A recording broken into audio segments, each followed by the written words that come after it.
Akkam jirtu ijoollee? Nagaa keessanii? Oduu durii kanaan dura isinii qopheesseerraa waan baay'ee akka barattan abdiin qaba.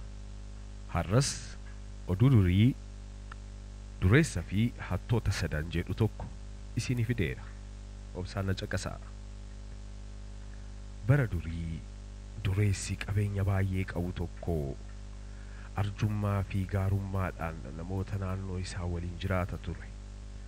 Namni kun waggaatti yeroo lama namoota naannoo isaatiif affeerraa kan qopheessu yennaa ta'u, gaaf tokko affeerraa sana irratti namoonni naannoo walitti qabamanii taphachaa fi keessummeessaa otoo jiruu hattoonni sadan, namni kun baay'ee dureessa, qarshii fi warqee baay'ee qaba, kanaaf kaanee otoo namni kun nu hin argin saamnee banna jedhanii mari'atan.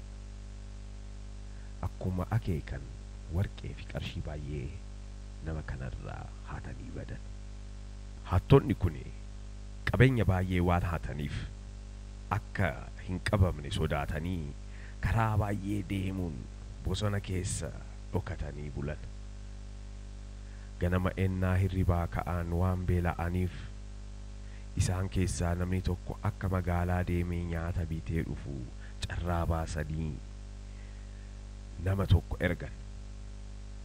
Inni ergamees waan beela'eef ofii isaatiif hanga quufuutti mana nyaataa eegagee booda nyaatee hiriyoota isaatiif galaa baattatee gara isaaniitti yoo karaa jalqabu tasaa, ani amma galaa kana isaan waliin hin nyaadhu, kanaaf nyaata kanarratti summii yoon itti godhe isaanis waan beela'aniif daddafanii yoo nyaatan achumatti bil jedhu, kanaaf qabeenyi hundumtuu kan dhuunfaa kootii ta'a jedhee erga yaade booda galaa sanarratti summiitti godhee gara isaanitti deeme.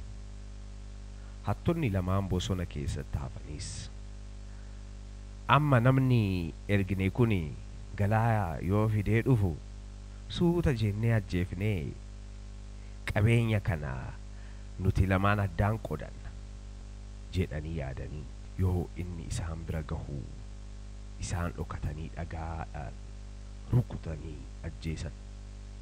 Nyaata inni fidee sana fudhatanii nyaachuu jalqaban. Garuu otoo baay'ee hin nyaatin summii nyaata keessa jiru isaan ajjeese. Namichi dureessi sunis kottee hattootaa sana hordofee yoo deemu hattoonni sadanuu du'anii qabeenyi isaas otoomaa hin tuqamin isaan biratti taa'ee argame. Qabeenya isaa argatee jedhama. Ijoollee, oduu durii kanarraa maal hubattan? Iyyee qabeenya namaa tuquun, hatuun yookaan saamuun xumurri isaa akka hin bareenye akka nama galaafatu hubattanii miti? Gaariidha. Gaaf biraa oduu durii kan biraatiin haga walitti deebinutti nagaan.